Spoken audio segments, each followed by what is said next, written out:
So the very first thing we need to do is actually install Python. So go to your favorite browser of choice and type Python, download.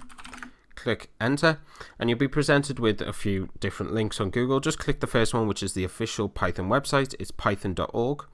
It'll send you to the downloads tab. As you can see in the URL, this is the downloads section. And you'll be presented with the option to download Python for your specific device. So I'm on a Windows, hence it's giving me a Windows version. If you're on a Mac, it will say version for Mac OS and etc. For Linux and stuff like that. So I'm on Windows, so I'm just going to click download Python 3.8.3. Now it does take like 2 or 3 minutes depending on your download speed. I've already downloaded the .exe. All you need to do is click on that and click save, and once it's done you can open it. So I'm going to close out of the browser now, and this is what you should see. Now if your Python version is different, because they always update it frequently, so when you're watching this in the future, it might be 3.9, it could be 4.2. It doesn't matter if this number's different, as long as you see a window like this, which you can click install now. If you click on that, we'll start installing all of the Python files. So just be patient and let it install it correctly. And there we go, so it's installed. It didn't take too long, about 15 seconds. As you can see, it says setup was successful, so you can click close. And that's it, you've installed Python. So you are technically ready to start coding and learning Python. But you may be thinking, well, how do I save a Python file? How do I start coding? Well, when you install Python, you get a Python shell. And if you go to your search bar on Windows and type IDLE, as you can see here, there's a Python idle shell. So if you open it, this will allow you to start typing some Python. Now I'm not going to go into great detail with this idle because I don't recommend using it. We're going to go straight into an IDE, which makes using Python much more efficiently, because with an IDE you can automatically save Python files and execute them. With this shell you need to save a file, then be able to run it in the shell, and then to edit the file you need to reopen it and stuff. It's not very useful. However, just for the introduction, you can see here there's a cursor blinking, so you can actually type information here. So I could type anything and click enter. As you can see, I get a syntax error. That is because what I've just bashed on the keyboard isn't actually Python. But if I type something that is, so print hello world, and click enter, you can see I get an output, hello world. If I print 1 + 1, click enter, I get 2. So you get the idea with this Python shell. It just allows you to type some Python, get an output. You can save files. So if I go to file, new file, and as you can see it opens in a different window. Now if I type print hello world, but I'll do a capital H so you can tell the difference between the previous one, hello world, and then if I click run module, click save. So you've got to save it to be able to run it. So if I just save that to my desktop and call it test.py, click enter, and there we go. As you can see, it's restarted, it's run the module in the shell, and we get the output, hello world, which I've just typed in here, and that is saved. So if I double click on the file, as you can see, it doesn't actually run when you open it. So the only way to actually run that file again, so you can't double click it on the desktop, you've got to go to file, open, find it, so it's just on my desktop, click open, go to run module, and there we go, it's run again. So that is the basics of Python idle. I don't recommend using it.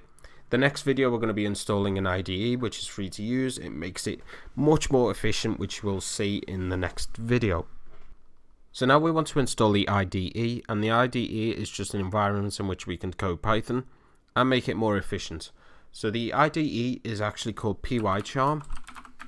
Now there's a paid version and a free community version. We're going to obviously download the community version. I'm not associated with PyCharm in any way. You may find an IDE out there that you prefer. However, I think PyCharm is one of the best for Python. So you just go to Google again and type PyCharm. Click the first link, which is JetBrains. It's produced by them or developed by them. And all we need to do is click download. Now, as you can see, you get the choice between a free trial and the professional version, which costs money. I don't think it's very expensive, but even so, we'll just get the free one, which is the community edition. So we'll click download on that, and the download will start shortly. So then we get a .exe, save the file, give it a second to download. It shouldn't take too long. As you can see, it's taking 10 seconds for me. So I'll just open it when it downloads.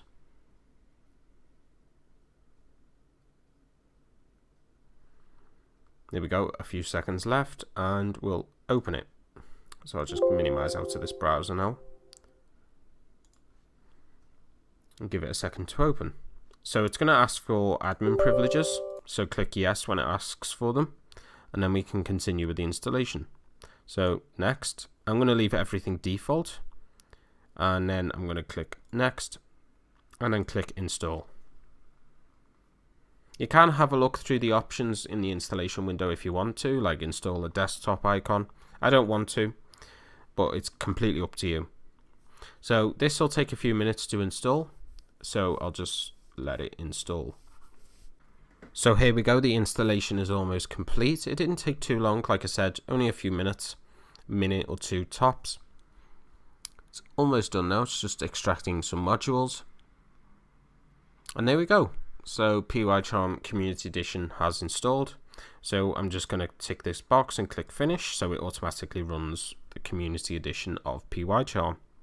You need to just accept the privacy policy, click continue. I'm just going to say don't send to data sharing. It's up to you. It depends on your personal preference. Now you get to choose between a interface, so a user interface theme. You can choose between light and dark, which they call Darkular.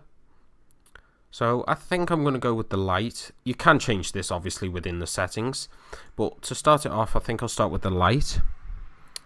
And then what I'll do is I'll click next. I'm going to leave everything as default. So what I'm going to do is I'm going to click skip remaining and set defaults. And there we go. So this is what PyCharm looks like. I'm going to create a new project just to show you what it looks like.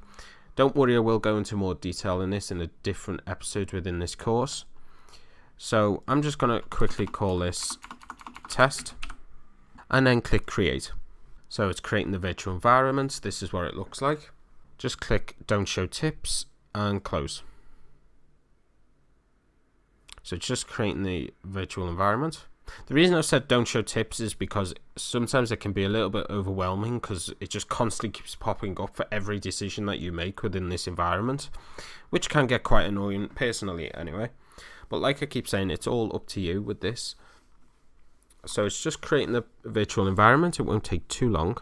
The reason it's doing this is because it needs to install certain requirements and dependencies for you to be able to run this environment, and also Python. So it checks if you've got Python installed, etc.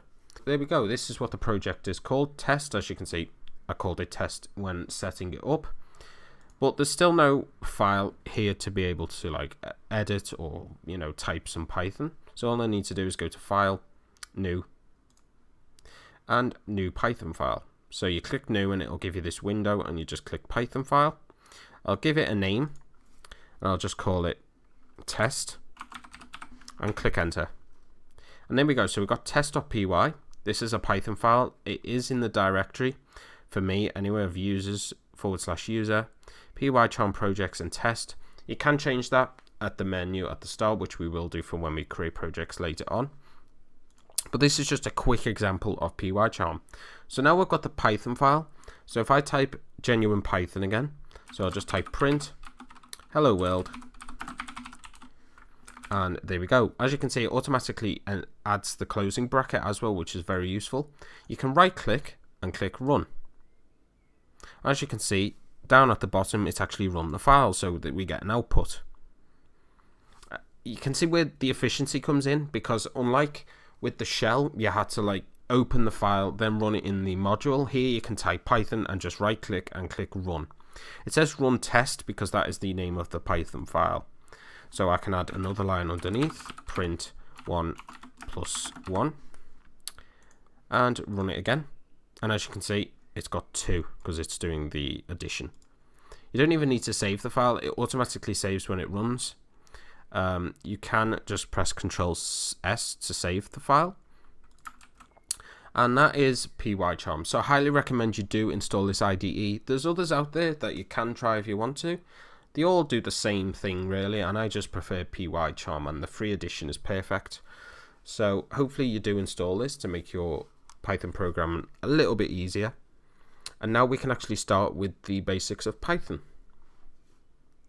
So let's get straight into the basics of Python. Before we start though, there's one thing I want you to do within PyCharm within the settings. So if you go to File, Settings, now it may look like this for you. So you want to go to Editor and just click the drop down list so you get more options. Go to the first one and just click on General. At the top you'll see Mouse Control, and the very first option I want you to tick that box because it says change font size with scroll plus mouse wheel. So that basically means you hold the control button and you can scroll with the font size. So the font size changes when you scroll in and out with the mouse wheel. It's very useful. So if I type, just bash on the keyboard, if I hold control and zoom in, that's the largest the text will go. If I just scroll out, it decreases in size. It's extremely useful. I'm going to leave the text quite large so you can actually see what I'm typing clearly, but for you it's personal preference. Anyway, let's get straight into it. So we're going to be looking at data types. The first one is strings. So what I'm going to type is, I'm going to type print. Now my Python file is called strings.py. You can call whatever you want. You can call it whatever you want. It doesn't really matter. As long as you remember to go file. Once you've created a project, just go file, new, and then Python file.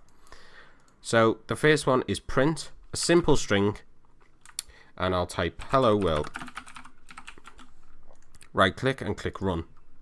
And as you can see at the bottom in the output box, it says hello world. You can also control and zoom on this terminal down here. All the outputs from the files, whatever output or input you ask, will all be controlled down here. You'll find that out later on in the course. But for now, only text outputs will go on here. So that's a simple string. That's your very first string. Now you can also do this with single quotes. So as you can see, I've used double quotes. I can do it with single quotes, so you don't have to use double. And then if I right click and click run, you can see the output is still the same with no errors. If I remove a bracket, you can see here that the IDE itself will give suggestions. So if you hover over this red line, it says comma or bracket expected. Now if I try and run this, it'll give me a syntax error, and a syntax error is because what I've tried to execute is not following the structure of Python. It's expecting a closing bracket. So that's why you must follow the exact structure of the language. And then if I add the bracket again and click run, the error is gone and it still outputs hello world. Now you may be wondering if I just copy this and paste it below. So now we've got two outputs if we have a look. Both the same, no difference. But you may be wondering, well, what's the difference between like the double quotes and the single quotes? Well, there isn't. They both still output whatever you put between them as a string. So a string is just a made up sentence. A string can be made up of single characters, which this is, because each letter is a character, or symbols, the exclamation mark, or numbers. So that is the idea of a string. They are characters put together to form like a sentence or a word. So anyway, back to the double quotes. So you may be wondering, well, what one should I use? Well, it depends on the context of the print. So we'll leave the top line on line 1 the same, but we'll change this string completely. So if I type with double quotes, Bill Gates once quoted, or once said, that life is not fair, get used to it. So that is one of Bill Gates' quotes. Now if I wanted to actually quote this particular line here, because that's exactly what he said, then I would need to add speech marks around it. Now this could be in context of someone actually speaking. So you know when you're typing or writing a book and there's someone speaking and it's speech, then you put 2 speech marks around it. It's exactly the same. But the way to actually work this is do the opposite on the outside. So if I wanted to add double quotes here between this life is not fair, get used to it, you can see there's an error. And this is because we've got like 2 double quotes here We've got 2 at the end, and it doesn't really make sense. So you need to do the opposite quote on the outside. So the opposite to the double quote is the single quote. So if I had a single one to the outside and then a single one to the start, we get no errors and everything's fine. So if I run this now, you can see at the bottom it says Bill Gates once said that life is not fair, get used to it. You can see that the double quotes are around life is not fair. So you get the idea between the double quotes and the single quotes. You can do the opposite. So if I wanted to put life is not fair, get used to it in between single quotes, then you'd have to do the opposite on the outside. So you change the outside quotes to double quotes. If I just scroll this way and change the first one to a double quote, you can see the error's gone. If I run this, now the double quotes have turned to a single quote and there's no errors. I'll just zoom out a little bit so you can see that in one go. So that's the idea of single and double quotes. You can also change everything to capitals, so I'll just remove this Bill Gates quote and leave the first one. So you can change everything to capitals without actually typing the capitals out. All you need to do is go to the end quote, type dot, so just a full stop, upper, and then 2 brackets. If you run this, you have a look, everything changes to uppercase. So all of them are capital letters. You can do lower, run strings, and there we go. Everything's lowercase, even though I've typed 2 letters as uppercase. So that's quite useful to know in case you want like one output to be all capitals and one output to be all lowercase. The last one we're going to look at for strings is you can do multiple lines. So you know how before it was sort of going off the screen? Well, I'll bring that quote back actually. So if I just press Control Z, by pressing Control Z, you can get, you know, previous code or lines that you typed. So as you can see, this is quite across the screen and it's quite annoying. So what you can do is you can type 3 double quotes, and then if you click Enter, you can bring these down. So you can see this is multi-line now. So I've got 3 double quotes. I've still got the single quotes in the or between the life and it, because remember, use the double or use the opposite depending on what you've used on the outside. So as you can see, I've used 3 triple or 3 double quotes, therefore you use single quotes on the inside. If I used single quotes on the outside, then you'd use double on the inside. So I'll copy this line and do the opposite underneath. So I'll change these to single quotes, put single quotes here. I do apologize about, like, it creates extra 3 because it thinks you're typing a new line, and then change these to double quotes. And then I'll run both of these, and there we go. So you can see it's on different lines here. So Bill Gates once said that life is not fair, get used to it. And then you can see that here it says Bill Gates once said that life is not fair, get used to it, with this double quote on the inside instead. You can see there's a single quote there. So you can do it multi-line to save that space. So if you add 3 double quotes or single quotes, then you can have it multi-line. So I can put it like this and run the string, and as you can see, it sort of breaks it line by line. You could even do it technically word by word. So I mean, I could split them up like that, and if we have a look at the output, it starts getting a little bit messy, but you can see that Bill is on its own, Gates is, and then once is, but said that is on the same line, and then life is not fair, get used to it is on the last line. So that is basically strings in a nutshell. They're very simple to get used to. You just got to remember that if you're quoting something or doing speech of a character, for example in a game that you might create, just make sure that you remember to do the opposite on the inside to what you do on the outside. So if you do double quotes on the outside, make sure you use single quotes on the inside. If you do double quotes on the inside, make sure you do single quotes on the outside. PyCharm is very useful for giving you hints, so if you do make that mistake, you will see it come up, and then you just got to remember, think of the quotes and see if you've used the correct ones in the correct positions. So that is strings. Hopefully that did help. We're going to look at more data types within this section. If you need to ask me any questions, please do. So I've looked at strings, now we're going to look at integers. So integers are just numbers. You can't add a string and a number. So if you think about a string, which was like before in the previous episode, we looked at hello or a name within a string. So it's just basically a sentence made up of characters. You can't add that to a number. You can't add the word hello to 50. It doesn't really make sense. So if I type print and just output 100, this is an integer. Integers within PyCharm in the light interface, you know, the light at the start when you choose, it shows up as like a light blue. So you know this is an integer. If I run this, it will output 100. It doesn't need double or single quotes. And the reason for this is because Python will determine whether this is a string or an integer depending on if you include double quotes. If I include double quotes around this 100, as you can see, it now changes it to a string. So this is now a string, not a number. So I can't add 50 to this number because it's technically just a string, it's characters.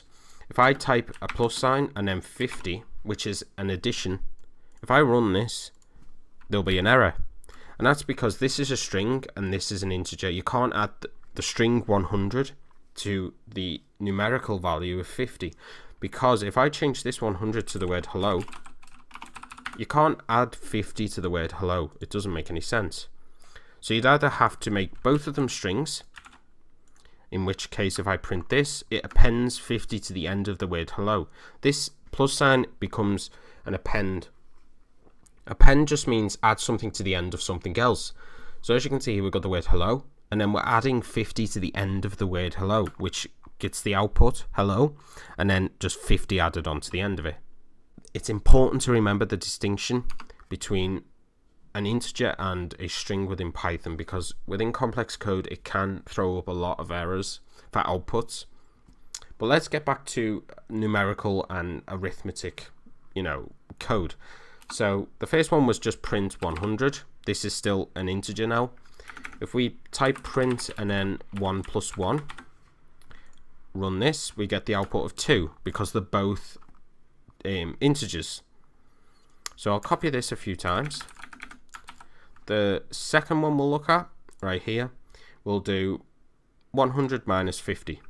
So 100 minus, which is subtract 50.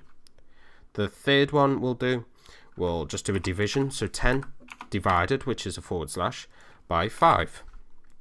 We'll do another one underneath. So what have we got to do? So we've done addition, subtraction, division. We'll do multiplication, which is an asterisk, and then we'll run it. So let's have a look at our answers.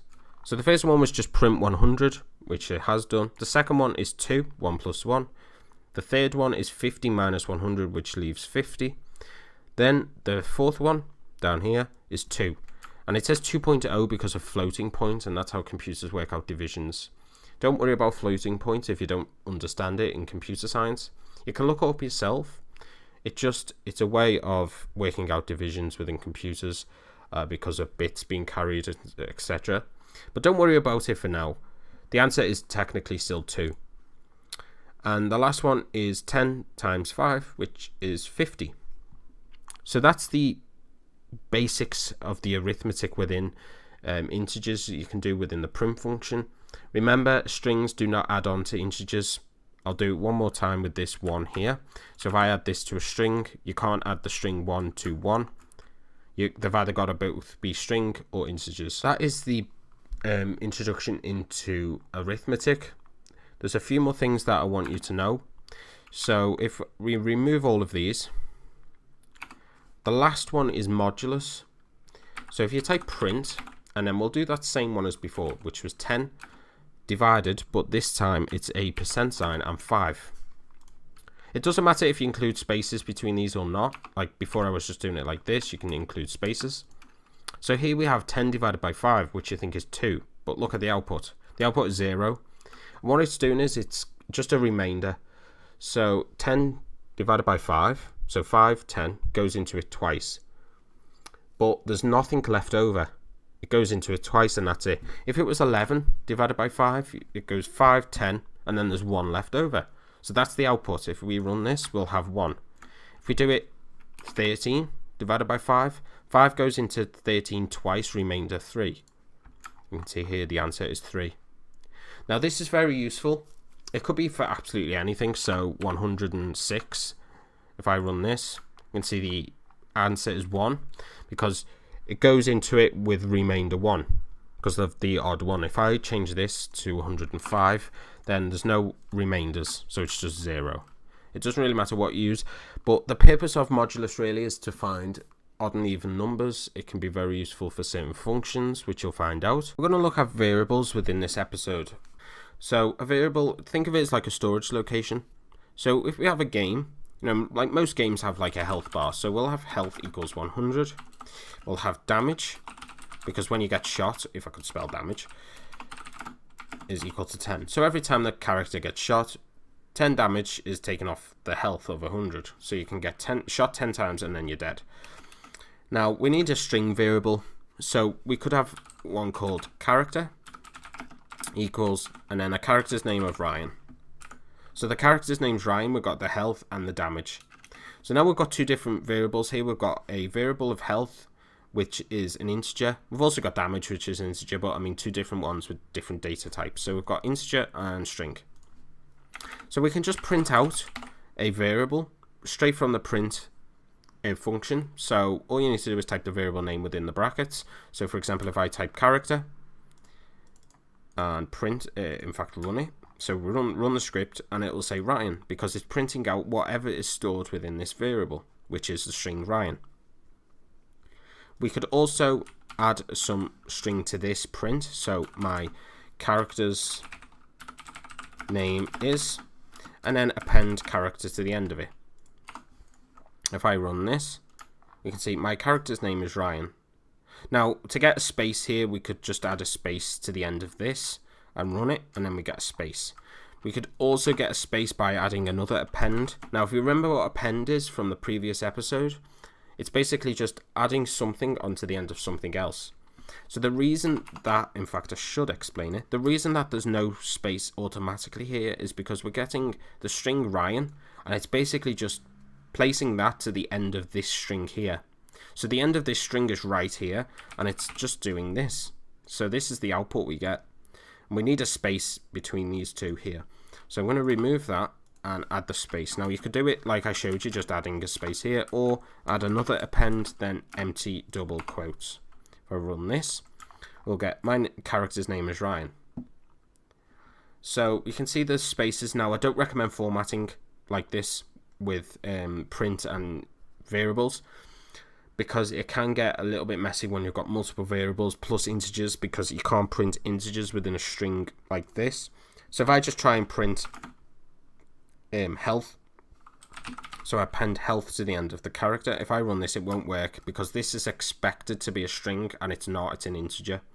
To convert this to make it work, you could add double quotes around this, but then it's no longer a integer, so you can't do arithmetic with the health, so you couldn't take the damage away from the health. That would break the whole script, so you can't really do that. The only thing you can do is add str around this, and around it I mean add double quote, curly brackets. So I've added brackets around this now. So this is a function that will convert this into a string. So now the sentence will work. My character's name is Ryan 100. The reason it's just saying 100 is because we haven't made the sentence grammatically, correct. But just to show you that you can print, integers and string together, you just need the string function. But I don't recommend formatting sentences like this at all. So what I recommend to do is just remove all of this.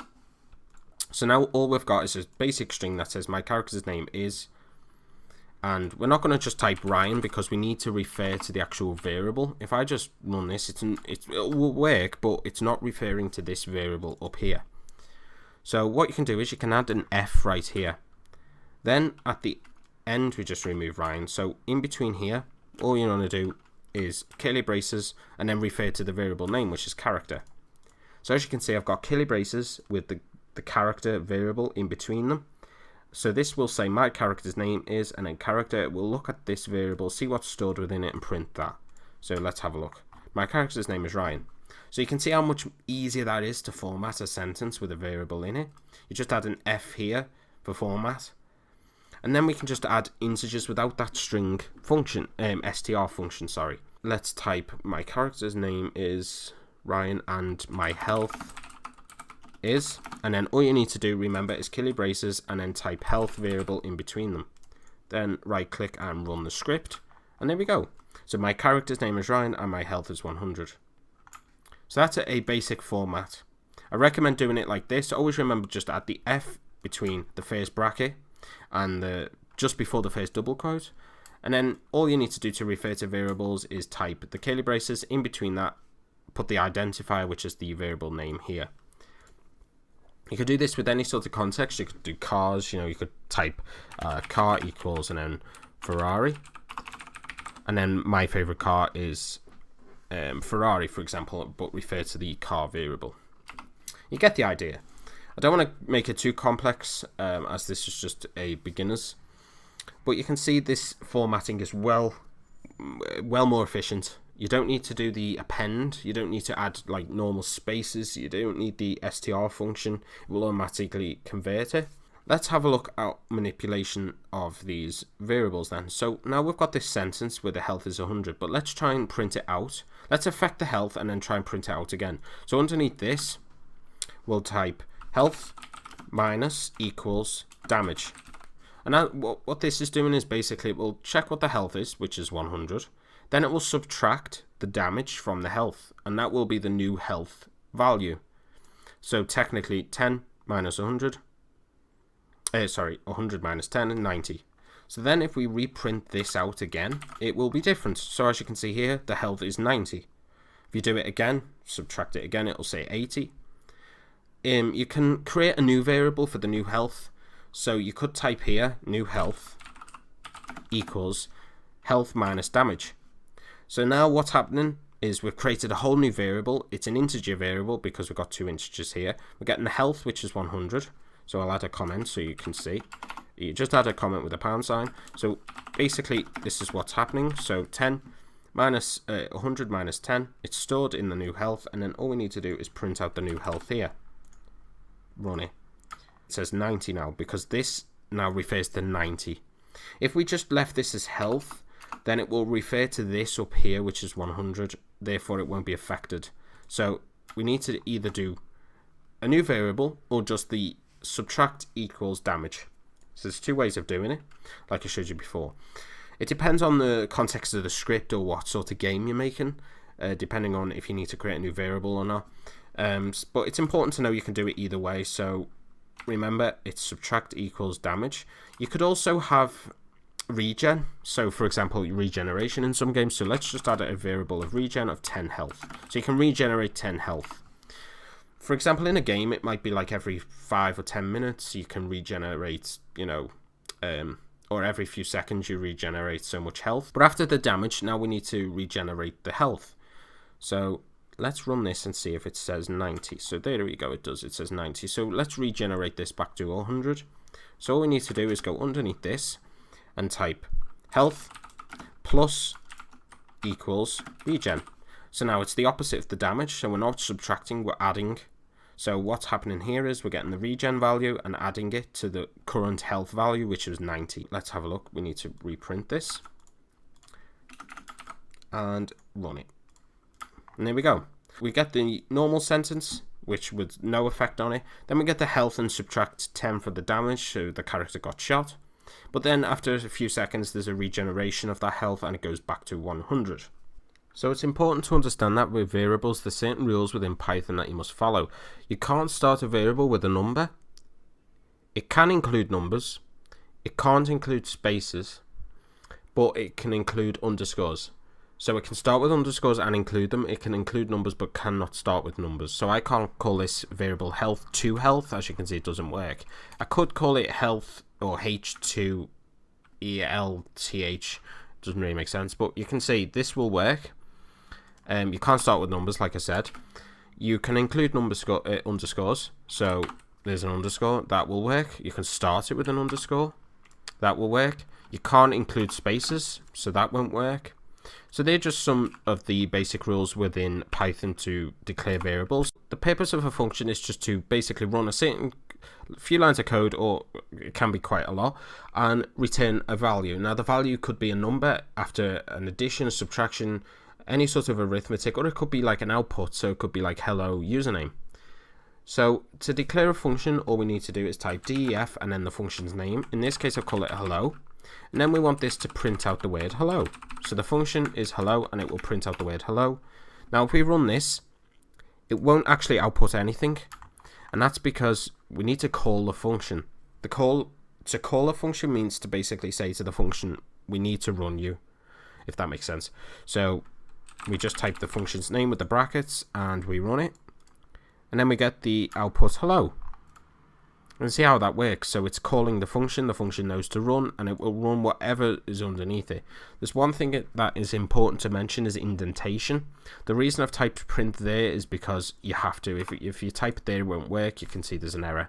It needs to match because the function needs to know what code to run. So it needs to have some sort of structure to it. You can also pass in parameters and arguments.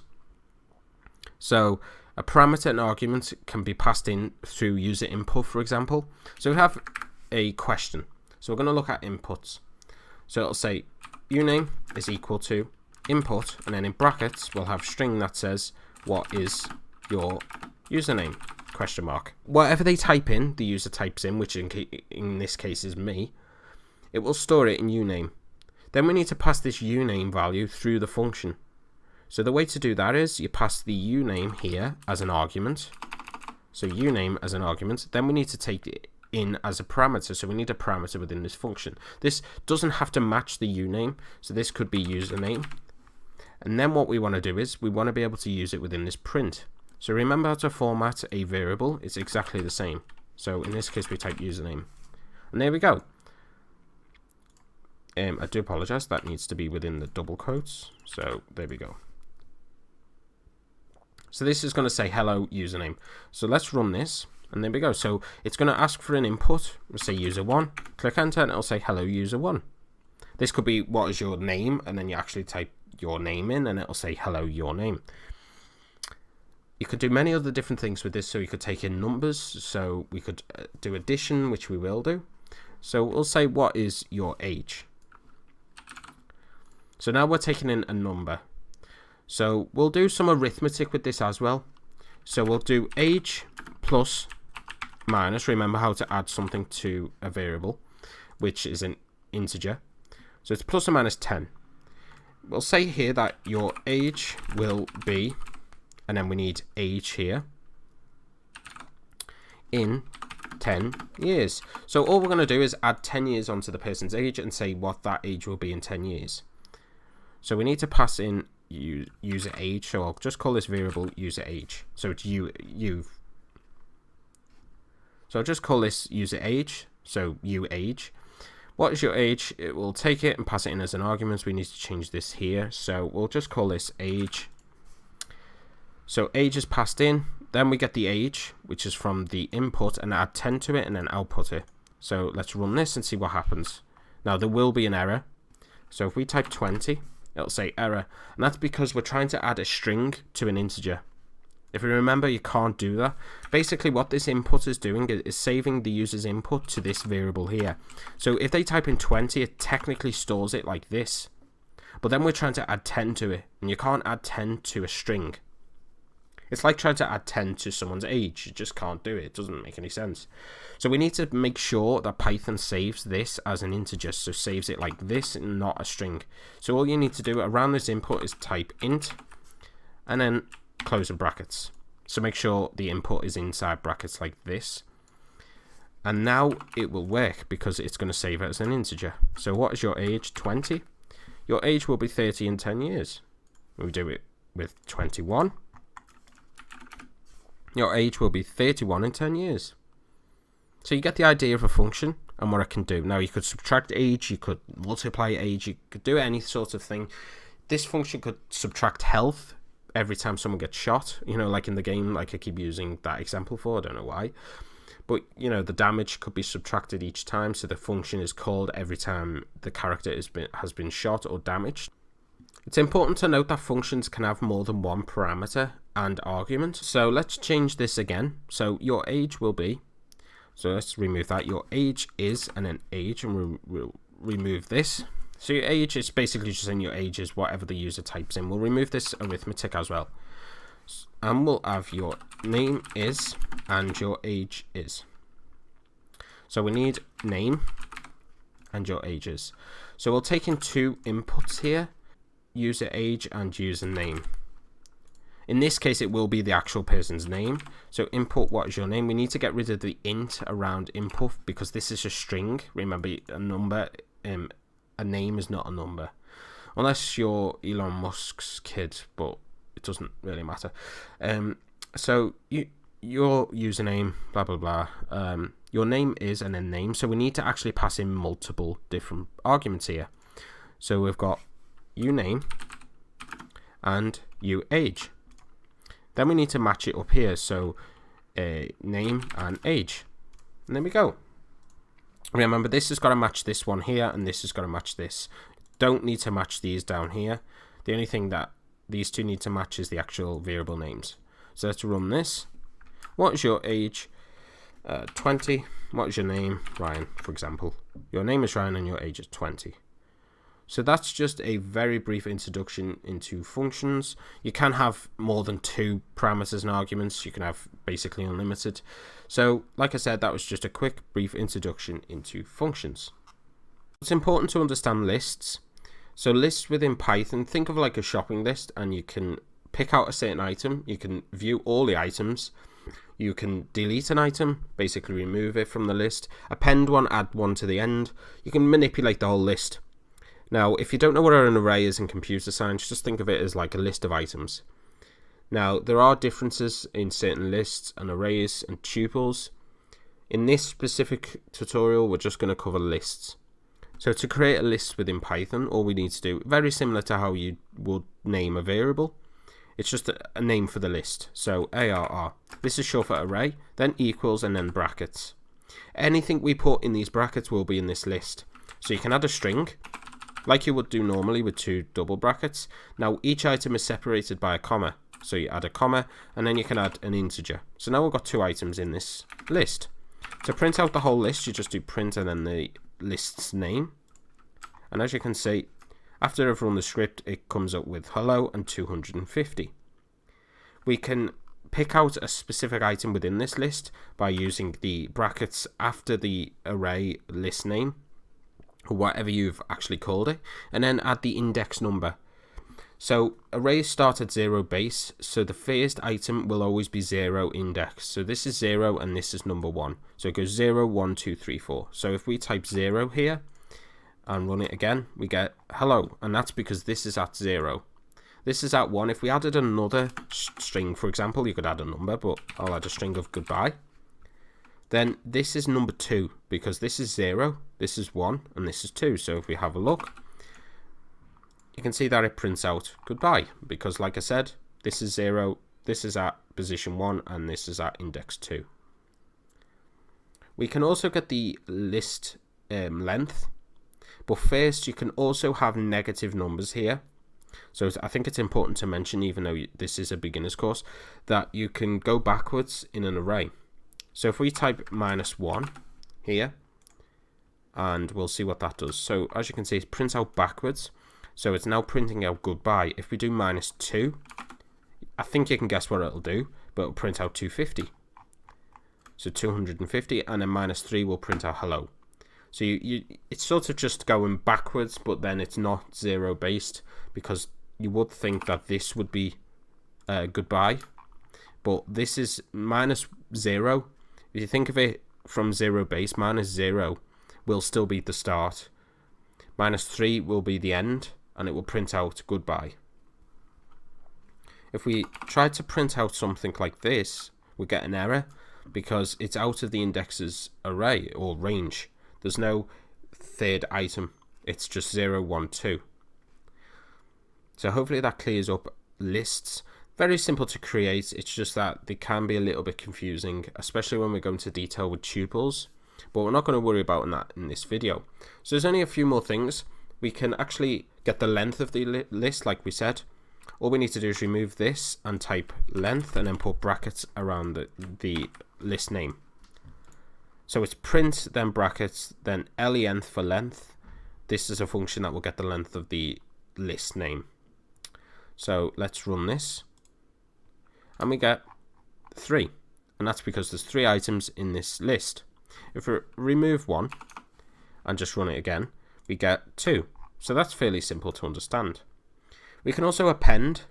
So if we type ARR, in this case it's the list's name, then .append, we can actually append items. So I'm going to append goodbye again to the end of this list. So nothing's happened here as I've run the script because we need to print out the list again. So we need to print and then print the list out. So let's see what it's done. You can see that it's added goodbye to the end of the list.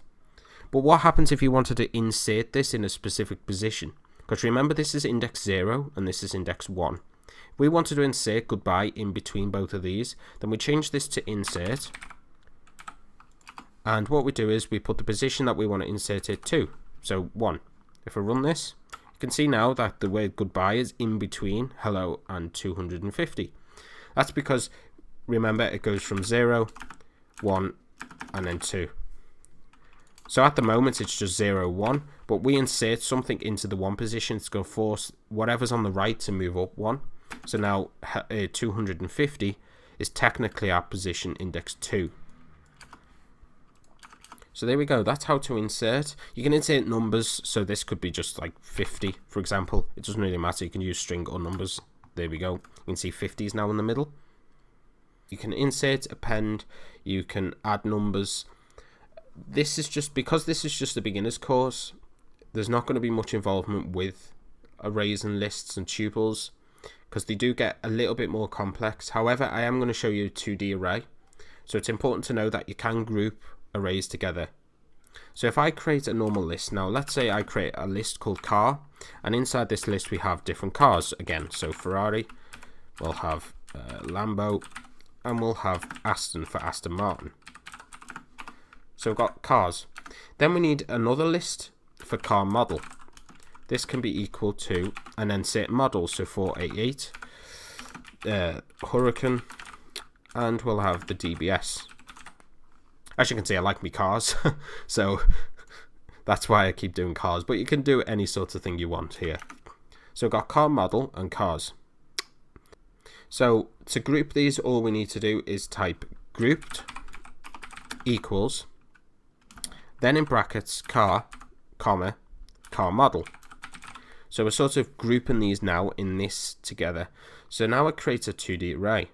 So think of a 2D array like this. So I've got this really awful diagram, but basically it's just simplicity. It shows you what's happening. So now we have Ferrari, Lambo, and Aston. Ferrari, Lambo, Aston. We've got the models 488, Hurricane, and DBS. So remember the index positions. We've got 0, 1, 2, etc. and it starts at 0 base. So if I said to you I wanted to pick out Ferrari only, just the word Ferrari and not 488 or anything else, I'd go to position index 0, 0. So that's the idea with this anyway. So we can use this as a reference to whatever one we want to point out. So I need to type print group and then specific indexes. So remember I wanted to print out Ferrari, so that was 0. And then we need another bracket and then 0 inside of that. I do apologize, this is grouped. Make sure this matches whatever you type here. This can be named as anything as well. I've just called it grouped because it's these two grouped together. So if I run this now, we get Ferrari. So if I wanted to print out DBS, then it's 1, 2. So 1 and 2. If I run this, it prints out DBS. So you can see how useful this sort of graph is, and that's how it works. It's grouped them together like this. So one more example, 0, 1 would be Lambo, 1, 1 would be Hurricane. So let's try. So let's just try 1, 1. We get Hurricane. Let's try 1, 0, and we get 488. So that's how 2D arrays work. That was just a brief introduction into them. In the project section of this course, we are going to be using these quite a lot. But this was just a very quick introduction into lists and how they can be manipulated and how you can actually create one. Tuples are immutable. An immutable object cannot be changed in any shape or form. So like with a list and a tuple are very similar, except you cannot change a tuple. So in a way they are very different. If we define a list, so I'll get my list back up with only one item in the whole list. So I'll just have one item, which is just the word hello. I can change that by locating the index value of it, which is 0, because remember it's 0 based, then just replacing it with a different word. So goodbye. Then we print out the array, and we get goodbye replacing hello. That is mutable. We can change it. We've changed hello. We can append items to the end. Remember, so if you do the array name, then append, and in brackets add whatever you want to append to it. So I'll append good morning and run this. So as you can see, goodbye and good morning. Basically what's happened here is we've replaced hello with goodbye and then appended good morning to the end of this list, which now has goodbye. So that's the general idea of a list. You can change it, it's mutable. But now let's have a look at a tuple. So to define a tuple, we're going to type cars, because obviously it has to be cars. So this is going to be a tuple. Now to define a tuple, you don't use these brackets. You can include brackets like these and then type your items like this. However, the brackets aren't required. You can just leave them like this and do a comma for each item. So we need the cars back. I'll only do 3. So one more. I'll do something different now. Bentley. And there we go. So we've got our tuple. You can test this by printing out your tuple and then adding type around it in brackets, like so. So if you add type around it in brackets and then run your script, you'll see that it prints out class tuple. So you know this is definitely a tuple. If you add the brackets, the normal brackets like this, and run it, you can see it's still a tuple. So it doesn't really matter if you include them or not. I prefer to include them, but it's personal preference. So now we need to try and edit this tuple. But the purpose of a tuple is that it's immutable, so you can't. So let's see what happens when we try to. So cars will get an index item, so Ferrari, which is at index position 0, and try and replace it with a different one. So we'll replace it with Aston Martin. Run this. And as you can see, it says tuple object does not support item assignment. And that's because, like I said, tuples are immutable. They cannot be changed. You cannot append to it. Append doesn't even exist for tuples. You can't delete data from the list. From the tuple. A list is separate. So essentially, it's just unchangeable. Now you may be thinking, well, what's the purpose of it? Well, it can be used as a dictionary key. So, you know, like in a database, if you think of like a primary key, which is like a unique identifier for records. So you've got personal data of people, and 2 people have the same name. Well, you might need a unique identifier, like an ID number or a student number, for example, to identify a specific person, because if they've both got the same name, then you need something else to identify each one. So you want a tuple for that, because you don't want the personal ID number or personal identification to change. It's also fixed in size, so like I said, we can't add, delete elements to or from this tuple. Therefore, it does make the tuple faster at searching items in the list, because they only have a constant set of values. If you had a complex script that was adding and taking away and appending to a specific list, that can take longer to search for items compared to just a tuple which has fixed values. Conditional statements are extremely important, and they allow you to meet conditions and do certain things within code. So we're going to be looking at the if statement. Very simple if statement. So if one condition is met, we do something. If it's not, we do something else. So let's say we have a secret password. So the variable will be password equal to secret. So our password is secret with a capital S. If the password is equal to, and notice the equal sign, there's 2 of them, and that's because it's a comparison. This up here is defining something. This is a comparison because we're going to compare it to secret. And then we need a colon and then type print password correct. Then we need an else statement. So if the condition is not met, then we need to print out something else. So password incorrect. So now we've got a basic setup with an if statement. Because we've set the password predefined in this code, if we change this variable, then it won't meet this. but we'll run it and see what happens. So we get password correct because this does match this. And remember, this is a comparison, so it's comparing whatever is stored within this variable to this string, and they both match. But if we change this to something incorrect like password, which is not the secret password, and run it, then we get password incorrect because this string does not match this. We can do this with numbers. So we'll have login number is equal to, and we'll say the login number is equal to 1001. So then I'll just copy this variable here, paste it, and if the login number is equal to 1001, login number correct, and then login number incorrect. And let's try it. So login number correct, and obviously if we change this up here to something that's not, it'll say login number incorrect. So that's the whole general idea behind if statements. Very simple to understand, comparing one thing to another, and if a condition is met, then you run a certain line of code. You can also compare multiple different ones. So for example, if a number is less than 10 and a certain string matches, so let's give you that example. So we need our password again, so let's have a password variable with a string of secret. But now we have a login number as well, so we need to compare both. So if login number is equal to 1001 and password matches secret,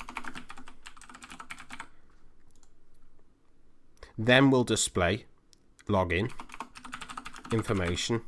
I'll just say login info correct, and then down here I'll just say login info incorrect. So basically now we're comparing two conditions and seeing if they match. So we've got a login number which matches here, and we've got our secret which matches. So it should say login info correct, and there we go, it does. If we change one of these, it'll say login info incorrect. So now we're sort of getting like a password and username. We could do it with both. We could also accept user input instead because we're defining this within the code, but we could just ask the user for an input. So for example, if we just wanted to allow the user to input the password, and then we type input, if you remember correctly how to take user input, what is your password? Question mark. I'll add a space here, so it basically doesn't, it's not too close to the text. You'll see that in a second. So now we're asking the user for an input, but this is fine because it still needs to match secret.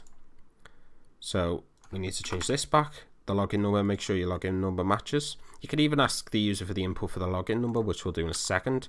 It's asking what is your password. As you can see now, there's a space here between the cursor and the actual text.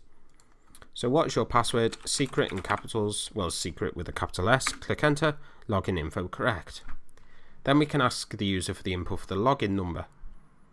So input, brackets, what is your login number? Question mark. Separate them out. So what is your login number and what is your password?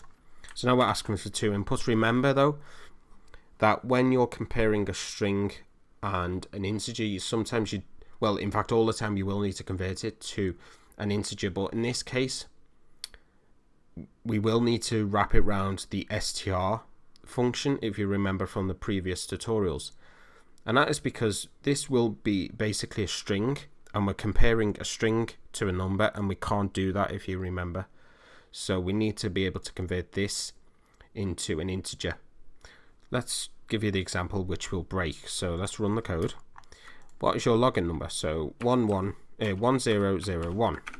What is your password? And we'll type the correct password, which is secret. Login info incorrect. See, so it won't match. But what we need to do is we need to be able to convert this into an integer. So now let's run it again. But this time, just before we do so, we'll wrap this around an int. So int input. So now we're taking an integer input for the login number. So let's try it again. What is your login number? 1001. And the password is secret. Login info correct. As you can see, it works now because it's taking an integer input and not a string input. If we were matching these as strings like this, then we wouldn't need the int, but obviously it's an integer because it's a login number. So this is like a basic login system, sort of very basic text login system, but this is how the if statements work. So there's many different ways you can do this. You can do this for absolutely anything. You can have multiple different conditions. You could do lowercase, it matches lowercase. You could do less than or equal to. Like for example, if it's less than 1001, then we can log in. So let's try it again. So let's type something in that's less than the 1000 basically. So let's try 900. And then we'll try the password as secret, which is the correct one here. Click enter and it says login info correct. And that's because 900 is obviously less than 1001. Let's see what happens though if we type in a number greater than 1001. So 1002.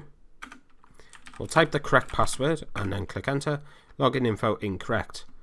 Again, that's because 1002 is greater than 1001, which doesn't meet this condition here. So then it will use this else statement and just print out login info incorrect. So that's the general idea behind if statements and how useful they are for meeting certain conditions. So continuing on from the if statements, we need to look at another one, which is the elif statement, which is else if. So let's think about a grading system. So you do an exam, there's a grading system. You get a certain mark on the paper, you get a certain result. So let's imagine this is X. So X is what result we get. So let's say our result is 75. Now let's create the actual code that will determine what grade we get based on our mark. So if X is less than 40, then we'll print out you have failed. So let's imagine a mark less than 40, so 39 and below, or 40 and below, is a fail. If you get 40, you don't fail, you'll just get the next grade. But we're going to keep less than 40 as a failure. Now we need elif. So elif is just typed as it's said, ELIF for else if. Now else if basically says, else if X is another condition, then do something else. So if it's less than 60, then they haven't failed, so we'll print out that they got a grade. Let's just say this is grade C. Then we need to copy this, so we don't have to type it out. Just copy it 2 more times, and then we need to change these numbers. So we'll do less than 70, and then less than 100. Oh, not 1,000, 100. We'll change this to B and this to A. So now we've got some sort of structure with the elif. So essentially what this is saying is, if you get a mark of 65, it's going to go through this. It's going to notice that 65 is greater than 40, so it doesn't match this condition. 65 isn't less than 60, so it doesn't match this condition. Else if X is less than 70, which this doesn't match, because 65 is less than 70, then it will print out grade B. So let's see. We'll change this to 65, and we'll run this script, and there we go, grade B. If we try 92, that should be a grade A. And it is, because 92 is less than 100, but it's greater than all of these. And that's the whole purpose of an elif. Now, to give you a better example in the comparison between just using if statements here, if I copy this entire thing and paste it underneath, but then change all of these to just if, you can start to see why. Because this is just one comparison. It's not else if. It doesn't continue on. So it's going to compare X with all of these values, and if all of these don't match, then it will print out a certain one. If they all match, basically if the condition is met for each one of these, so if this is equal to 20, in this case all of these match because 20 is less than 40, 20 is also less than 60, and so on.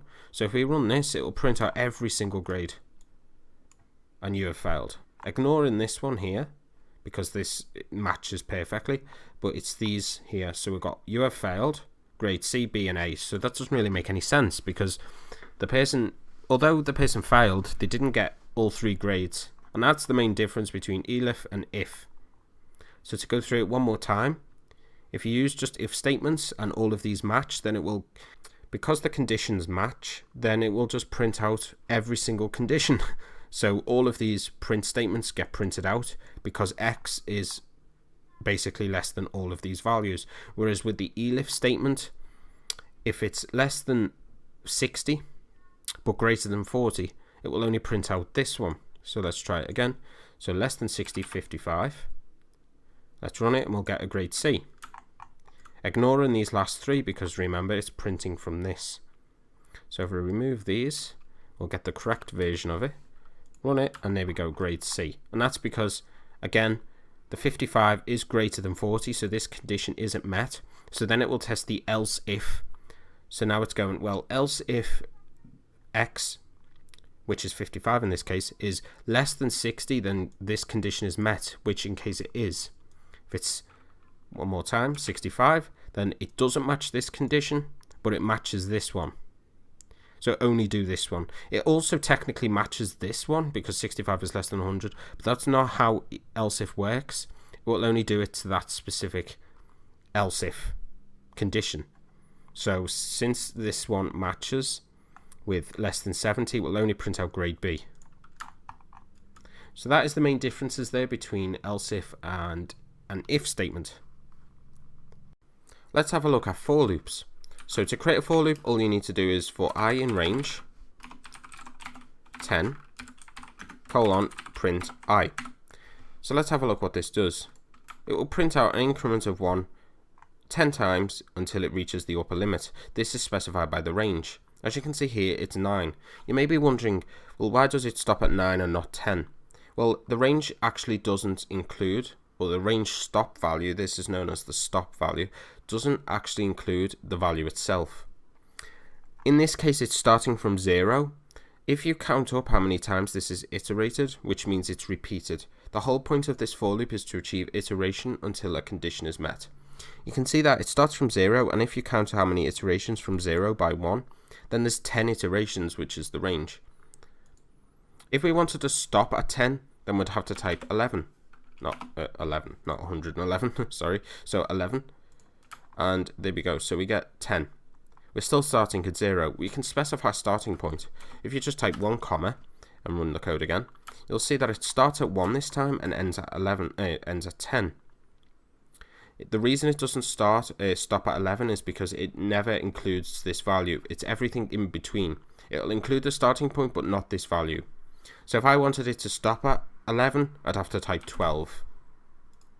And there we go, it stops at 11. If you wanted it to stop at 13, you'd have to type 14. If you wanted it to stop at 111, you'd have to type 112. You can also step by a certain value. If I change this to 0 and do a comment and type 2, this is known as step. So this is how many it will increment by. So if you run your script, you'll see that it starts at 0 now because we specified it to. It will step each time by 2. So 0, 2, 4, 6, 8, 10. Again, the reason it doesn't include the 12 is because that's the stop value. It doesn't include that value that you type. Since we're going up by 2s each time and it is in the multiplication of 2, that is the reason it will stop at 10. If we wanted to stop at 11, it would be impossible because it's not in the 2 times table. So if I type 11 here and run it, it'll still say 10. And that's because 11 isn't in the multiplication and neither's 9. If I type 12 here, the same, we'll just get 10 as the output because it's the lowest limit within this multiplication of 2. If I type 13 and run it, then we get 12. And that is because 12 is in the 2 times table. If I type 14 here, we'll still get the output of 12. So think of it like this. If you're stepping by 2 and you start at 0, just add 2 to this value and you'll get that specific target value. And what I mean by target value is, say my target value is 26. So I want this to output 26 down here. Then I type 28. You can type 27 as well. So it depends on which way you prefer to do it. I just prefer to do it this way. So you can see now I've got the target value of 26. If I wanted 36, I'd have to type 38. If I wanted 34, I'd have to type 36. Just remember that this value is not included in the output. It's the value below it. So if you step by 3 each time, and we start on, let's say we want 29. If we type 29 here, we're not going to get 29. If we run this code, we'll get 27. You can see it's going up by 3s each time, so now we've got the 3 times table. We're not going to achieve 29 because it's not in the 3 times table. If we type here 31 and run the code, then we get 30 as the output. That's because 30 is in the 3 times table. The next 3 times table is 33. So we could type 34 or 35 or 36. We type 36 and run it, we get 33. If we type 35, we'll still get 33. Hopefully that does make sense. It can be a little bit confusing. Don't worry if it is. I'll recap one more with the 2 times table. So let's say, think of the 2 times table. Say we want 112, we'd have to type 114. And there we go. So you get the idea behind that step value. Think of it as just a multiplication. It can get a little bit more complicated when you start with an awkward value. If I started with 1, then everything's going to be odd, and it's not going to be the 2 times table, even though I'm stepping by 2. If I run this, you can see it's starting at 1, therefore adding 2 to 1, which gets 3, then 5, then 7, then 9. So now it's stepping by 2, but it's all odd numbers. So as you can see, I wanted 112, but because I started on 1, I'm getting 113. If I step by 1 here and run it, then you can see that it's just going up by 1s each time, starting at 1. So we don't necessarily need that if you're stepping by 1. So now let's look at what else we can do with a for loop. We can actually take out specific things within a string or a list. So let's say I've got cars, of course, again, and let's have a list. So I'll have Ferrari, and what I'll do is I'll have Aston. We'll leave them too. So now let's create a for loop. So if I type for C in, and the only reason I'm specifying C is because I've said cars. It could be A, it could be F, it could be anything. It could be characters, you know, it could be that, for that in cars. Just to show you that you can actually type anything here. So for DAWDA, doesn't really make sense, in cars, print, colon, print, DWA. It's a bit of a strange name, but there we go. So let's see what happens. It prints out Ferrari and Aston. So I'm going to change this to C so it makes a little bit more sense. So what it's doing is it's basically saying for each item in this list, print it out. And this is a simple for loop. There's not much else to this for loop. You could do it with the numbers. So if I change these to integers, 50 and then 400. For C in cars, and I could change this to for number in cars, print number. Run it, and we get the output 50 and 400. So that is for loops at its basic level. So that is how to use for loops within a list or within a range of numbers to try and get a multiplication. A while loop is another way we can achieve iteration. So let's create a script that will take in a user's input, test it against the while loop, and then output something. So let's say we have a list of colors. Now this script will ask the user, what color do you want? And if the color matches, then it will display something. So in this list we have available colors. Let's say these are paints. So it's just paint. So you have red paint, blue paint, and green. So this is what are available. Then we need a variable for chosen color. So this can be just chosen underscore color. It could be absolutely anything you want, and just blank. The reason for this is going to be the user's input, but we need to test the condition. So we need to say if this is not in this, then run the code. So while chosen color not in colors, then we do something. Now because this is blank, then this condition will be met. So whatever code we type here will be met and it will run. Because it's blank, and that's the reason. If this was red, then this matches already, so then therefore this condition's not met. So there's no point. We need to take user's input, because they might input a color that's not available.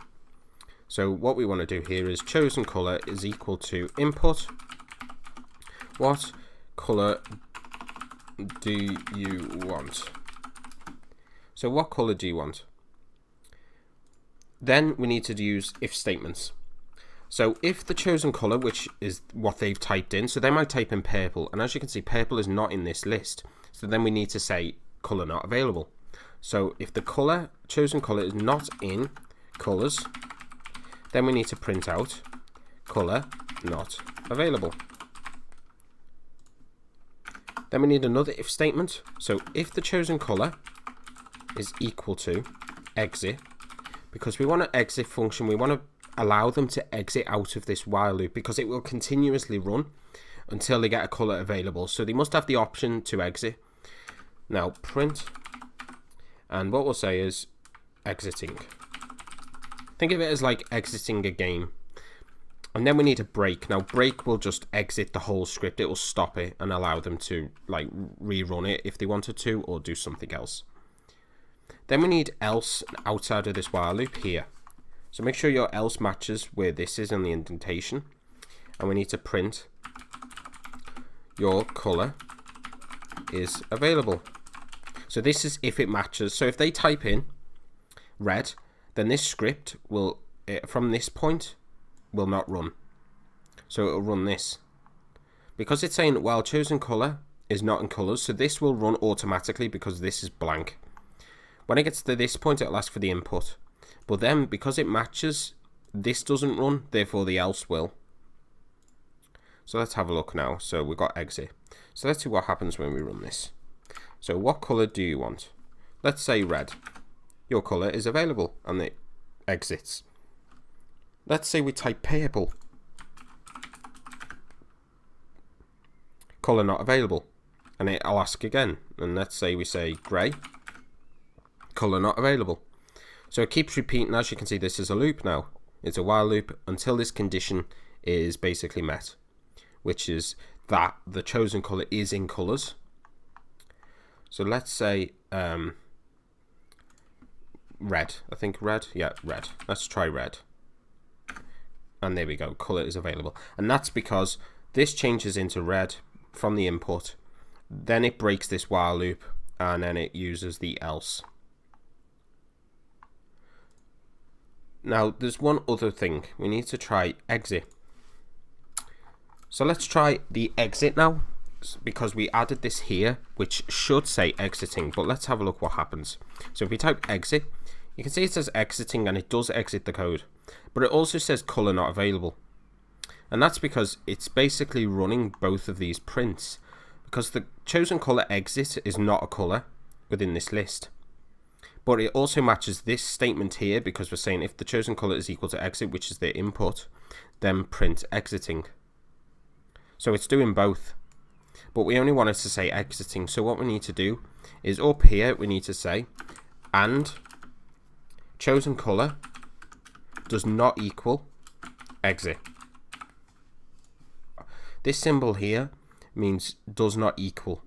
So if chosen color does not equal exit, so basically if they type anything else other than exit, say color not available. So if they type exit, if the user types exit, it'll only say exiting. Because the word exit matches this condition, but it doesn't match this one because chosen color does not equal exit in this case. So if the chosen color is, let's say, purple, we'll see what happens. Color not available. And as you can see, it doesn't exit. So to go through it one last time, we'll go from the top. So we've got a list with available colors. Our chosen color is the user's input. So while the chosen color, because it's blank, defined as blank, it's declared just blank, this condition is always met because it's not in this list. So then it will say chosen color is equal to the input, what color do you want? So if the input is not in this list and it doesn't equal exit, then just output color not available. If it does equal exit, then print exiting.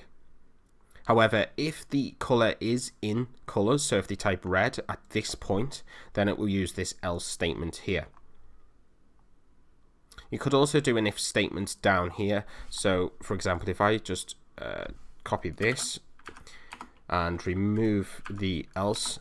So if I remove that and I said if chosen color in colors, like exactly like I've done here, and then what I'll do is I'll just type print color available. So that's a different way of doing it. You can see that now there's 3 ifs, there's not that else statement. So if chosen color is basically in colors, print color available. So let's see what happens now. Red, color available. You can use the else statement or do it this way. If I type now exit, let's test the whole thing. There we go, exiting, and it exits the script. And let's try a different color that's not exit and not in the list. So purple, color not available, and it will ask again. So I can try gray and keep asking. Now you could break it as well here, so it exits the code. You just type break. Let's see the difference. What color do you want? So we'll try purple, and color not available, but it also exits the code.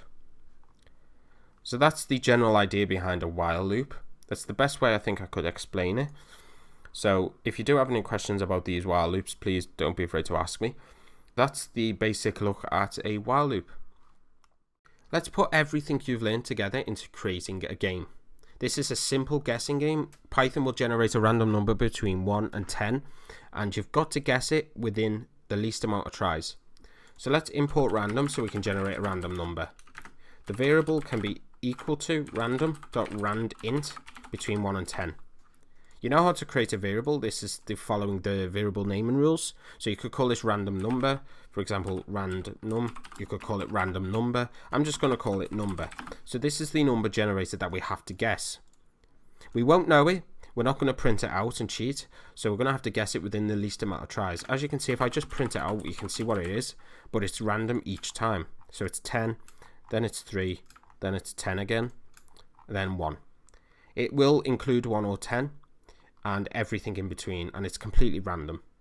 So now we need a number of guesses. In fact, remove that print because we don't want that. So now we need the number of guesses the user has taken, in this case you, the user. So guesses equals 0, and we also need a Boolean flag. I've set this to false, and I'll explain this in a second. Just set it to false by equals false with a capital F. Now let's take some input. So the user's name we want to input. So input, what is your name? Then we'll print it out. So print the user's name, so hello, and then name. So let's just test this really quickly. What's your name? User1. Hello, user1. Could be username or name, it doesn't really matter. So let's get on with the actual game itself. So we're going to ask a question to the user, and we're going to ask input. Now don't forget, because this is your own code, you can do whatever you like. You don't have to follow this exact structure, but I recommend you do and then start to mess with it and change the game up a little bit to your own liking. So question equals input. Would you like to play a game? Question mark. Now in most text-based games it's yes and no, like this. So enter Y or no, or N I should say. So it's Y or N. Now if the do input N, then we need to display a message. So if the question is equal to N, then all we want to do is print out something. Now you could print out whatever you like here. They're saying no to playing the game, so there's not much point, but I'll just say exiting again. And what I'll do is underneath this I'll type exit. Then we want the other condition. So if question is equal to, and then Y, because they want to play, then we'll display another message. So we'll display that print, I'm thinking of a number between 1 and 10. So let's see what happens.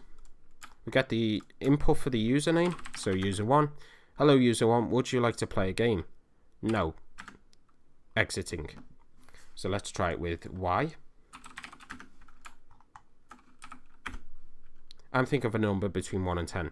After this, it'll say either take a guess or, you know, and then the guesses increases.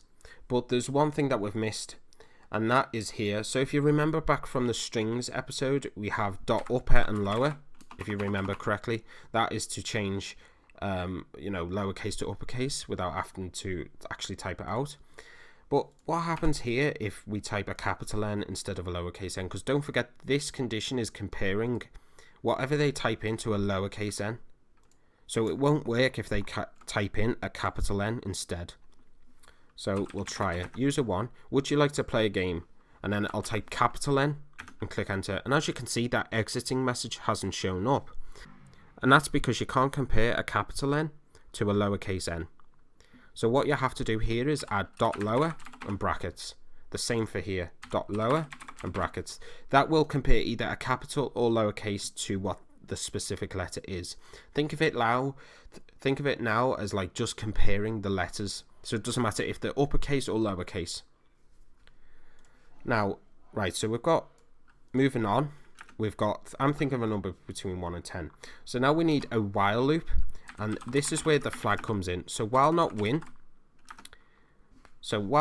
is not true. Basically, this is saying while win is not true. And we've set it to false straight away because the game hasn't been won. Therefore, this will always run until the flag is changed to true. Therefore, it won't win. Therefore, it won't run. And obviously, when it's set to true, they've won the game because they've guessed correctly, and therefore you display the appropriate message. So we need to take a guess from the user. So guess equals int, because it's an integer input, and I'll just say take a guess. So this is taking the user's guess. Once they have a guess, we need to increase the guesses variable by 1 because they've had a try. And remember, the whole purpose is to do it in the least amount of guesses possible. So I'll just do plus equals 1 to increment this guesses by 1. Now we need comparisons. So if the guess is equal to the number, which is the random number, remember this is the random number and this is the guess.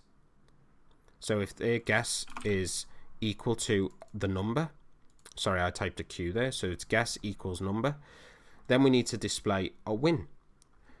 But first we need to set the thing to true. So win equals true. This is if they've won, because if their guess is equal to the random number which we generated, then they've won. So we need to set the win to true, which will stop this from running. So then all we need to do is display an appropriate message. But I'll leave that for now because we can do that outside the while loop. Now we need an elif. If you remember, elif will compare something else. So elif, if the guess is less than the number, so if their guess is, I've done it again, I do apologize, it's G. So if their guess is less than the number, then we need to print out that they need to guess higher. Because if their guess is 1 and it's less than the generated number of 5, then we need to tell the user to guess higher. This is sort of giving them tips and hints. Then we need to do the opposite. So I'm going to copy this and paste it underneath and change this, because now the guess is higher than the number. So if they guess 10 and the random number generated is 5, then it's going to say guess lower. And that's it. Now we need to display an appropriate message if they win. So all we need to do out of the whole loop is type print, because we do this outside of the loop because we've set this to true. Therefore, this will not run anymore. Once this is set to true, this will not run anymore. So now we need to print a message. So congrats, you have guessed correctly. So you have guessed correctly, and then we need to tell them what the number was. So we'll say the number was indeed, and then we need to do the formatting. So if you remember, in the curly brackets we type the actual number, and we need to add an F here. So we can see what's happening. So it's saying you have guessed correctly, the number was indeed, and then the number variable, which is the random number that we generated. And now we need to tell them how many tries they had at guessing it. So print, we'll add a F here. Oh no, sorry, it's there. Let's just zoom in for you. So we'll say something like, it has taken you this many tries. So it has taken you, and then we'll add the curly brackets, and inside of these we'll try guesses. So let's see if this just makes sense. So congrats, you've guessed correctly. So let's just see if this makes sense. So we've got congrats, you've guessed correctly. The number was indeed the random number. It has taken you 10 guesses. If that says 1 guess, then we'd have to change that guesses, but I'll leave it for now. I'll do it like this. In fact, I'll leave it. So it's taken you, I'll put tries. So it is taking you that number of guesses or tries. So if it says 10 here, it'll say it is taking you 10 tries. So let's see if this works. We've set the flag to true. We've got the input, and we've got a while loop. So let's run this. What is your name? User 1. Would you like to play a game? Yes. I'm thinking of a number between 1 and 10. Take a guess. 5. Guess higher. 6. 8. 9. 10. There we go. Congrats, you've guessed correctly. The number was indeed 10. It is taking you 5 tries.